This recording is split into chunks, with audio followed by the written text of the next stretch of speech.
on March 4th. Next slide, Mickey. So the big question is why update the zoning?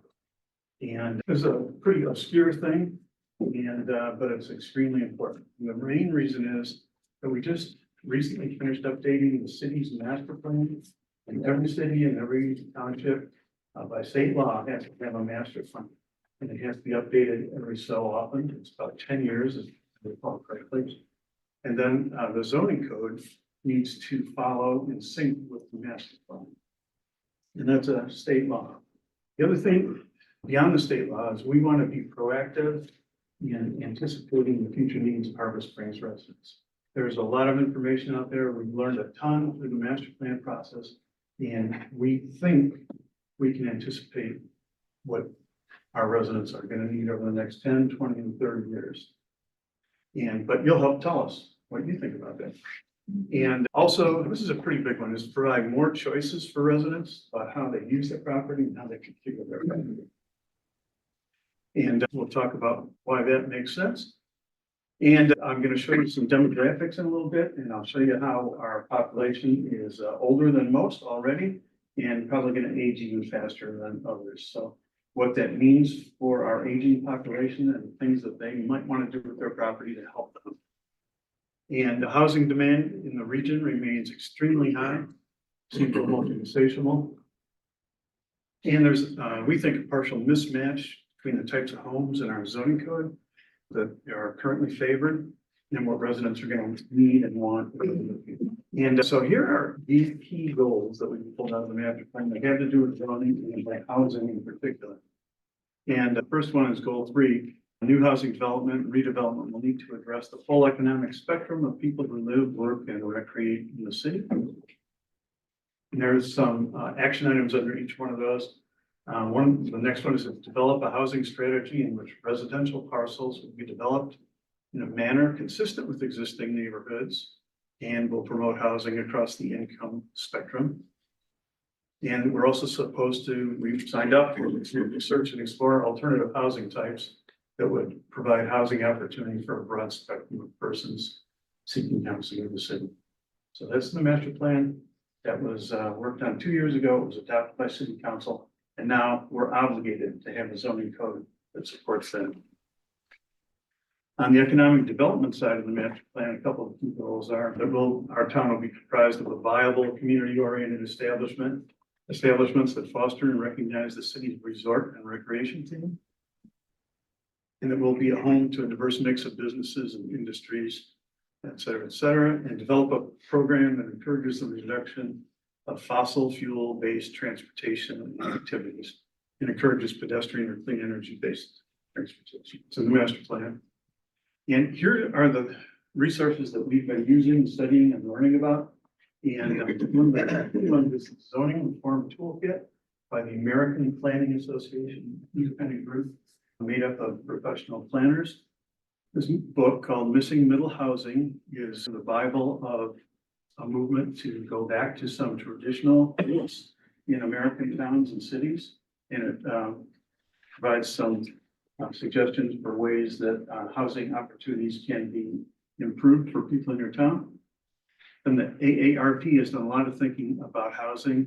And they've got a booklet called Making Room that talks about what seniors are going to need and from that. And the final thing is from the Michigan Municipal League, which is an organization of cities, townships, and such in Michigan.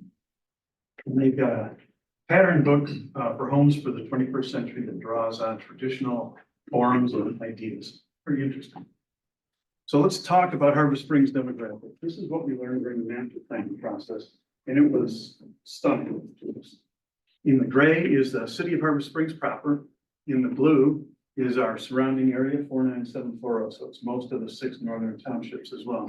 And what really jumped out at us is our population above 60 years old is almost 55%. And in the surrounding areas, that contrasts to about 41%. So we're significantly older than our surrounding area and significantly older than the state average. Not that you'd know it from the people in this room. And here's the other thing that was a stunner to us, and that is the number of one-person households, and so 43% of our households in the city are made up of a single person. And that's a growing trend nationally and statewide as well, but we're way on the high side of it. And we're probably gonna get more so with that. Excuse me, Bill, I'm getting a lot of text from people on Zoom. Nobody, they can't see the screen or the presentation at all. Thank you. Screen is sharing, so I'm not sure why they wouldn't see it, but. All right, will you fill us in if you? Yeah. Okay. Thanks for that. And so our average household size is 2.15 people and slightly bigger than the surrounding, or slightly smaller than the surrounding area. So that really makes us think, we have all these homes and households with one person in them. And that was stunning to us. I don't know, maybe it's not to you. But it got us thinking about maybe what our residents are gonna need in the future. All right, next slide, please, Victor. So that's now, and here's what the future has in store for us, they say. The total county population is expected to grow by about 2.5% in the next 20 years. And that's actually really good in Michigan. Many counties are going to be in negative growth mode, but Emmett is going to be positive.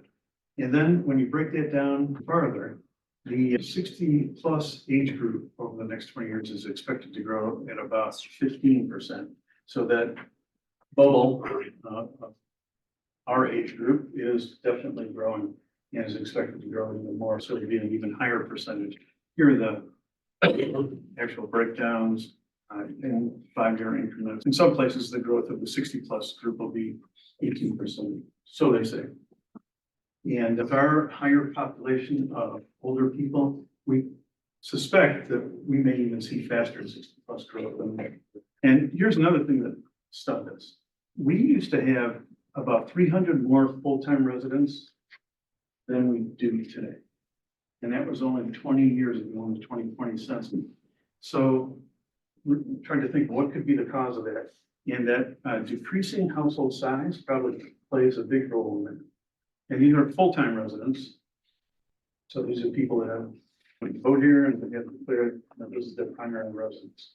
And just think back, if you were here 20 or 30 years ago, there's a scene less crowded now, more crowded. It's hard to tell, it's subjective, but yeah, we used to have 300 more people. And here are some comments that we've heard. These are anecdotal. They're from people that would say, I don't need this big house now. I wish I could find a nice smaller one near stores. Now that I'm older, I don't want to live in the country. I want to move into town for convenience. My parents want to stay in their home, but they would need a smaller one, one-story house, because they can't do stairs anymore.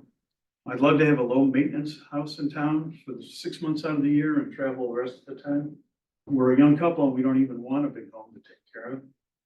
And I'm not ready to own a home yet. I wish I could rent in this place. Those are typical comments that we've heard, but those may check with what you've heard, what you've been thinking, or they may not.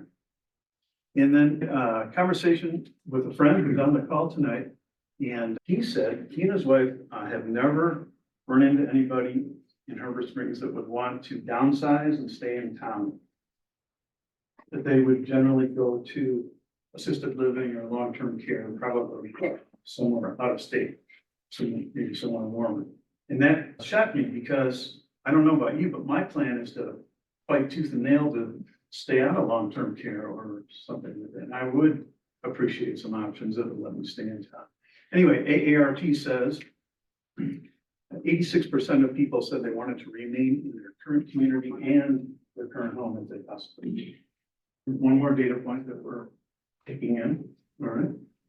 And then here are a couple of survey questions from the master plan the survey that we did in 2021. And first question is, what type of housing would you like to see in the city of Harbor Springs to encourage more within the city limits? And the biggest response was smaller single-family homes. So almost 68% of people said that. Then interestingly, the second biggest response was duplexes, triplexes, and townhouses. So that sure got us doing a lot of thinking. And but interesting, look at the third one. A lot of people would like larger. single family homes. So opinions all over the place. Some would like smaller, some would like larger, some would like multi-unit one approach.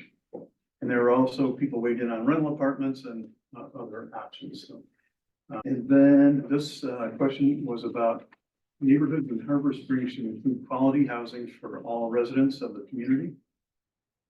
And for the top three bars, 78% said that this was either most important, very important, moderately important. How can you say no to that? So those are all the data points and inputs that the planning subcommittee has taken in and is informed our recommendation.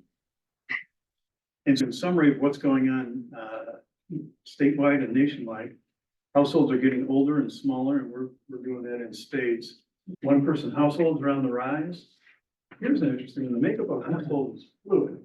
And so it's not mom and dad and 2.5 kids anymore.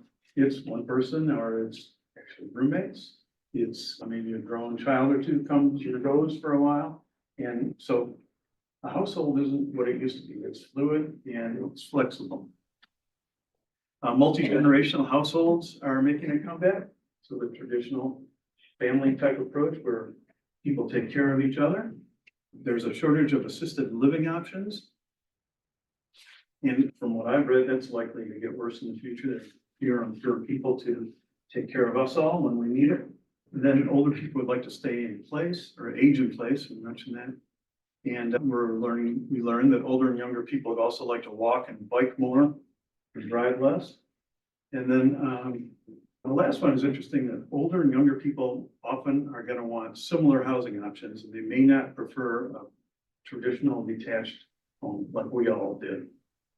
I think the final piece of data for you tonight, before we get into the recommendation that comes from all this, is that this is a study done by a housing advocacy group here in northern Michigan, and they used a consultant, and here's the demand for housing that they've identified over the next, we're already 2 years into it, so next few years. Countywide, it looks like about 3,300, there's a demand for 3,300 new housing units of some kind, combination of rental apartments and homes to purchase. The data is only at a county level, so we kind of derived what it would be for the Harbor Springs, greater Harbor Springs area. And it's significant. I can't add that up, 600, 720, maybe something like that. And then in the city of Harbor Springs, if we were to take our proportionate share, there's a conceptual demand for 125,000 units of some type. It doesn't mean we have to solve 125,000 housing. That's not our rule. But just the data point is that the demand seems to be there. So the implications are, we see a partial mismatch between the types of homes that our zoning code favors and what residents are likely going to want in the future. We think they're going to want smaller, simpler homes, low maintenance, no maintenance home and yard, house and yard, adaptability for changing household structure and size, private space for extended family members or caregivers, and more dwellings that can be rented by year-round residents. Very, very few of those today. Okay. Take a breath. Those are the inputs, the data, the demographics, everything that we've learned that now factors into the recommendation. Okay. Melinda, are you here? What are you hearing? They're okay. Oh, Yeah, thank you. So here's the start of the recommendations that we're making for the zoning code. Today's zoning code is 160 pages or something, or maybe more. And it's clunky, more than clunky. Looks like it was written on a typewriter. Columns and some crude tables don't line up. The data is hard to parse for people who actually use it and looking to build a house or remodel. It's pretty tough. Jeff spends a lot of his time translating it, and so it's ready for an update. And what we're looking to do is simplify it, streamline it, modernize it, use tables and illustrations where possible instead of words, and remove requirements that are already addressed in the building codes. And then we'll sync with the county and the nearby townships where that makes sense for Harbor Spring, and to reduce or eliminate bureaucratic processes. All right, let me take a drink here. Just to expand on your topic there, Bill, the existing format of our current zoning code, I think, is the same format that it started in 1976. So Did we even have a zoning code before that? we didn't have a zoning code. We had some ordinances. I think somebody brought in an ordinance book of some zoning regulations from back in the 50s. So we had some regulation. All right, one of the main parts of a zoning code are zoning districts. These are different areas where different things are possible or prohibited. And we have 17 zoning districts in our little 1.5 mile square city. And I'm sure there were good reasons for that structure, but it's really become difficult for residents to understand and professionals to use and Jeff to administer. And we think that there's a good way to simplify that. So I would like Dawson to pass. So this is a before and after. We'll just pause for a second. Yeah. This is the experience. That's where we are now. Is that good? If you don't wish one, please turn it to me, because I'm not sure that is not good.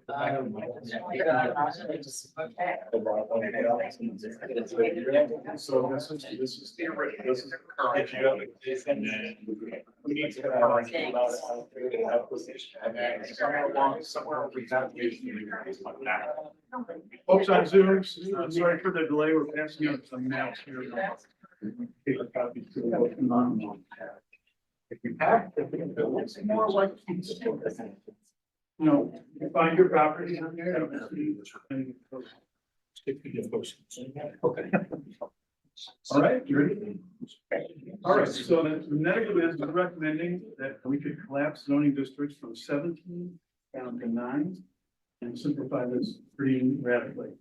And here's the detail on how the zone would be collapsed. And so if you're finding your home, it's likely currently in one of these R ones, would be AR.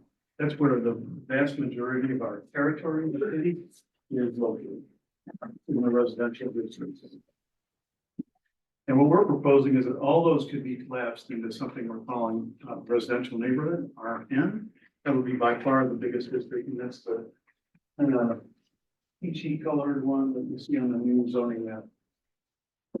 And then we're recommending that the areas where we have waterfront homes today be all collapsed into a single residential waterfront district.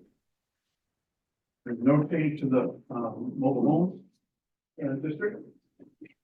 And residential multiple stays, residential multiple, there's very few places where there are apartment buildings and those kinds of things. The central business district gets slightly expanded. We're collapsing zoning districts above the bluff into a new district called convenience business. So the only business district below the bluff will be the CBD. Waterfront, these are not waterfront homes, but waterfront parks and properties and such. And manufacturing stays the same. That's just in a very small area up where the book storage sheds are quite early.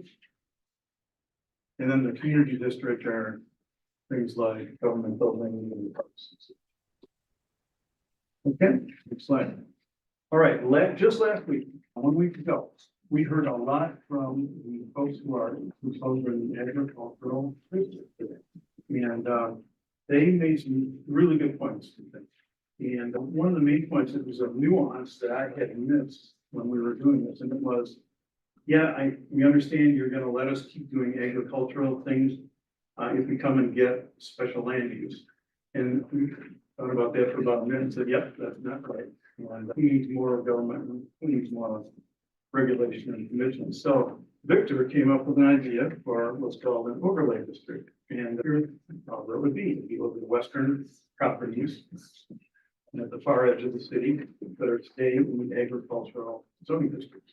And that would give our agricultural property holders by right use for agricultural uses, including farm operations, market gardening, greenhouses, nurseries, orchards, vineyards, and we threw in beekeeping as a bonus. Coming thing. And this would apply to all the properties within the overlays, and it doesn't expire, it doesn't go away. If you sell your property, it passes to the next owner. It lets us keep the simplified structure, but it also protects the agricultural uses for our residents there. You have no permissions, no anything. So I thought that was a pretty good solution from Victor. Okay, so I'm just gonna give you a really quick view of what uses would be allowed in each of the proposed districts. Residential neighborhood, where a lot of people homes would be single family, duplexes, triplexes, which would require special land use, and accessory dwelling units. So these would be like guest cottages, and we're going to talk in depth about each of these concepts. So this is where people have some concerns. And we're going to talk about those today. And then for commercial uses, it would be home occupations, or in the wrong. Sorry. Go back, I said, yeah.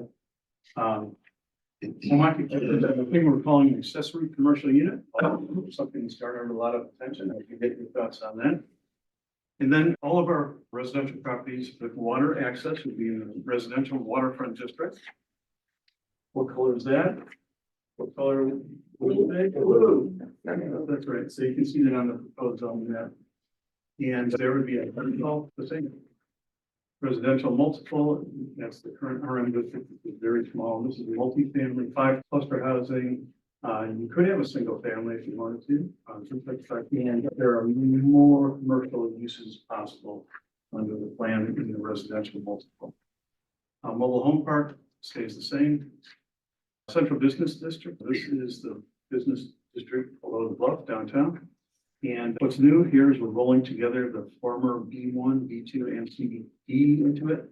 And what's new is now we're suggesting some design guidelines for buildings that are going in a major remodel or being built in downtown districts to, but still allow enough latitude for an owner to leave.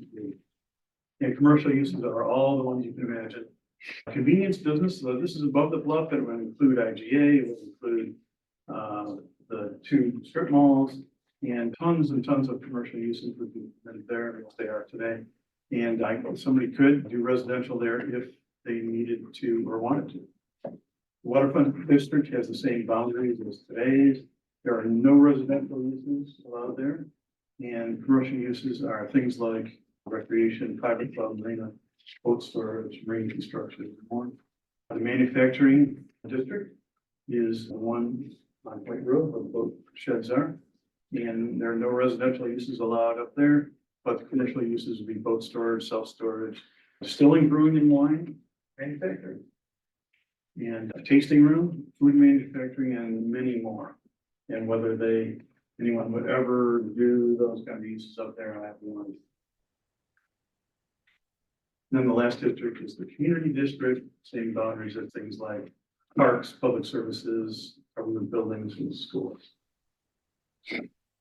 So that's some thrilling stuff. And we'll come back.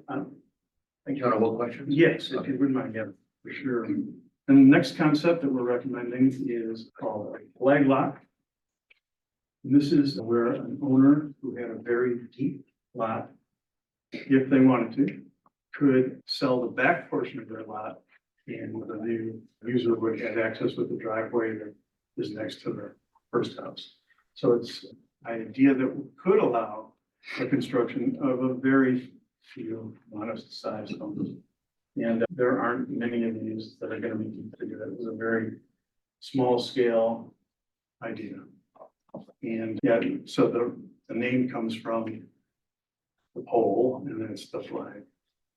All right, well, let's talk about multi-unit. And I know this is an area of big concern.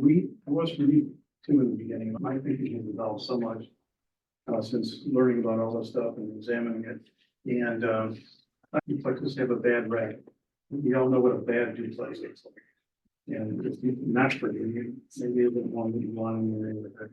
But in learning about them, we're seeing designs now like this.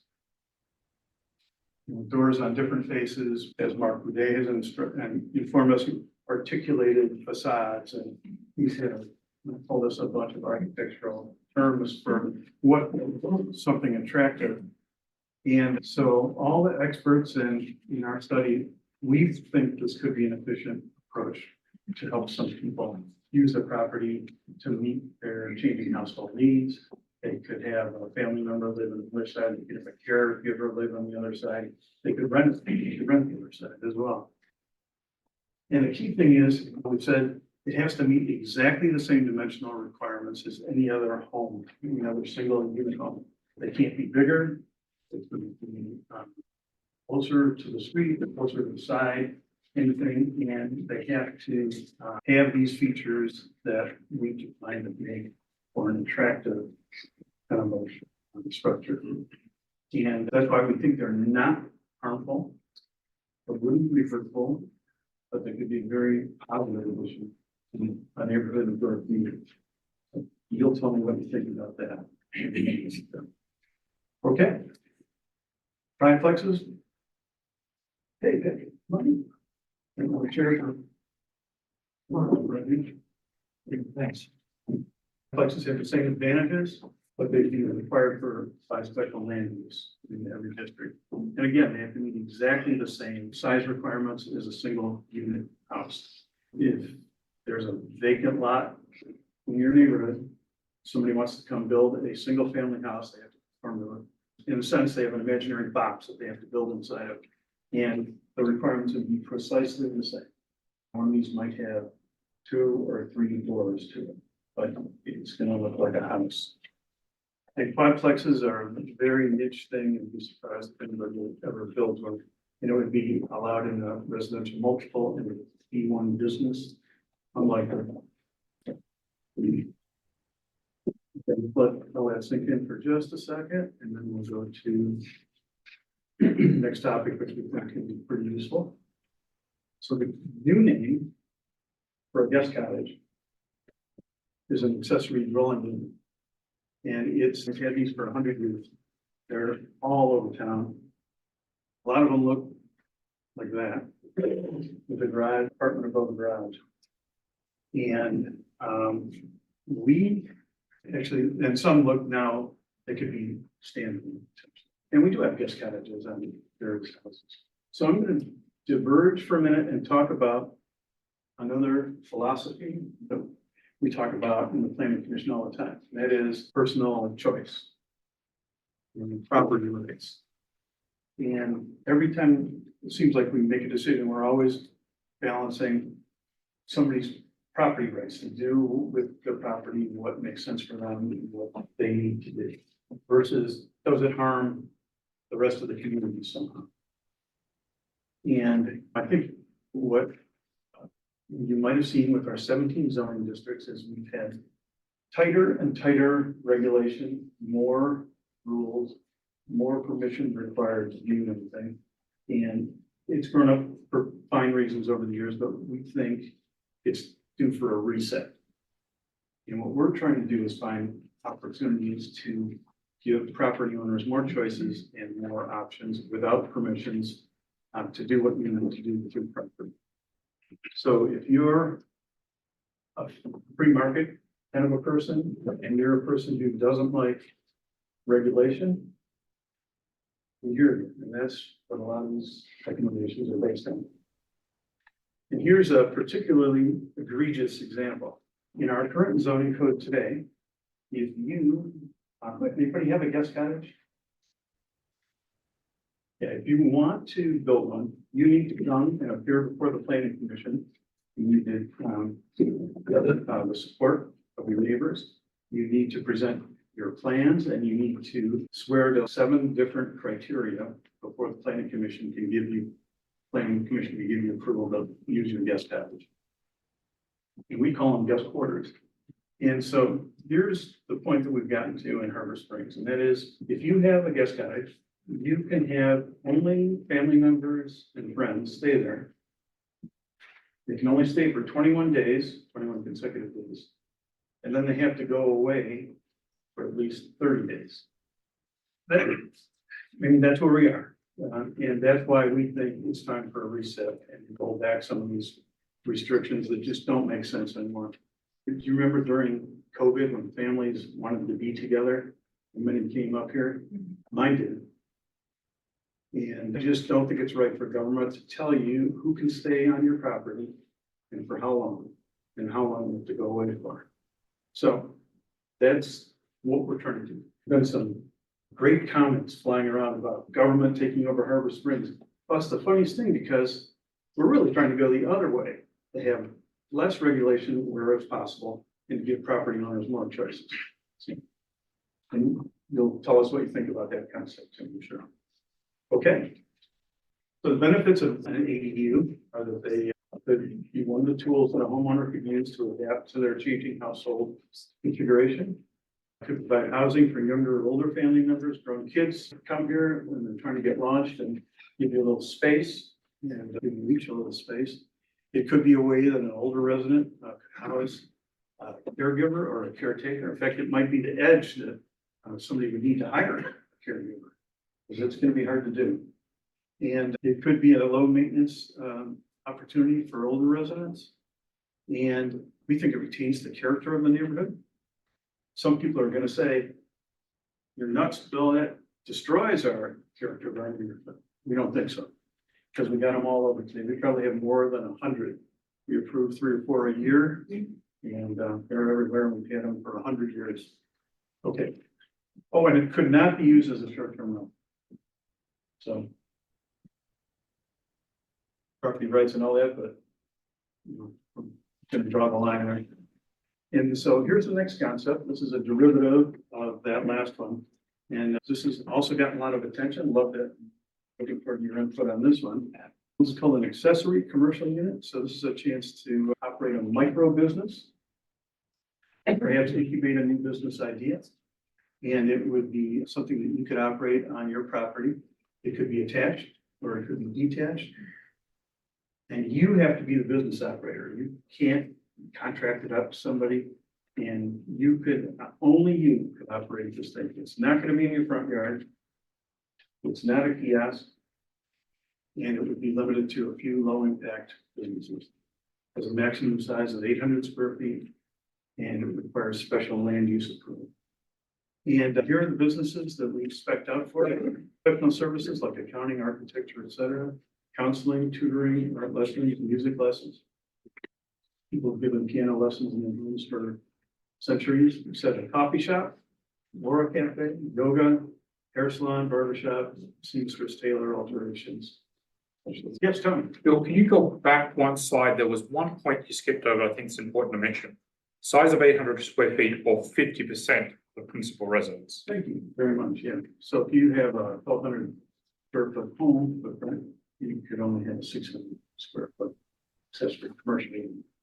And the benefits are, we think it strengthens the 15-minute walkable city and provides some valuable services closer to home potentially, could prevent some driving, builds a sense of neighborhood community, and maybe an opportunity for a homeowner to start a business, earn some extra income.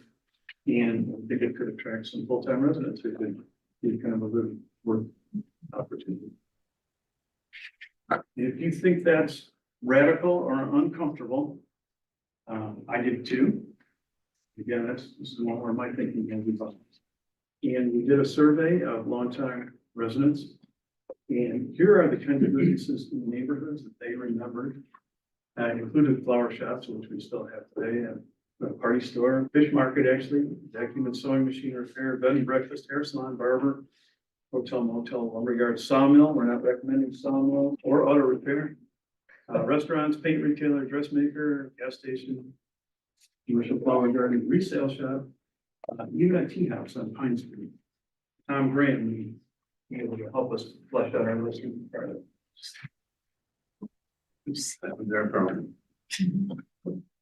You can have an accessory structure on your lot, and that can be a detached garage, it could be a shed, it could be any number of buildings, any number of purposes. It could be a pergola. Is that right, Jeff? Pergola would be an accessory structure. Yeah. So we've set guidelines for those. We've actually made those guidelines a little stricter where they, an accessory structure has to be a bit farther from your property line, that give your neighbors a little more space. And so you can have accessory structure, which is a garage. A derivation of that is the accessory commercial unit, which has to meet exactly the same placement and specs, so it's not out in your front yard. And an accessory dwelling unit has to meet the same specs as well. So those are the two additional uses of accessory structure. The other thing that we're really working on is reducing administrative processes by setting clearer standards. And this is one that we think could really help residents as they bring new ideas forward. And we're recommending more site plan approvals by committee, by a smaller working committee, rather than this whole group. And there's probably a 60-day process that you have to go through to bring a special land use approval to the planning commission. Pretty thorough documentation, and the city has to notify your neighbors, and it has to schedule a public hearing. We think that's overkill these days. We're looking for ways to streamline that. And this is what we came up with. It was this administrative committee made up by city staff, a member to the planning commission, and a professional planner. And then anybody can still call for a full commission review if they want to. But another way we're trying to get a little bit less government and less delay and less fees for residents. And then here's an interesting one. Many of our homes and properties are in some type of association. If your property is in a condo association, you have condo bylaws that regulate what you can do with your property. If your property is in a homeowner association or a landowner association, we have tons of associations, or it's under some other kind of a lease or deed restriction. The uses that we just talked about may not be allowed, probably aren't allowed. HOAs are notoriously strict. And some of these ideas really only apply to a lesser number of the properties in the city. And when a person buys a property in an association, they voluntarily agree to the rules and the standards that are part of it. And that's great. And there are some very pleasant associations, and that's great. There are really nice, Birchwood is fantastic. Windward outside the city, those are all great. But philosophically, our thought was for the other 75% of the properties in the city, why don't we give them a little bit more latitude? And people on the planning commission kind of favor a bit more variety and vitality in the other areas. And then if people want to be part of an association and have strict regulations, then that's great. But we think we have a chance for a bit more freedom. I think that's the last slide.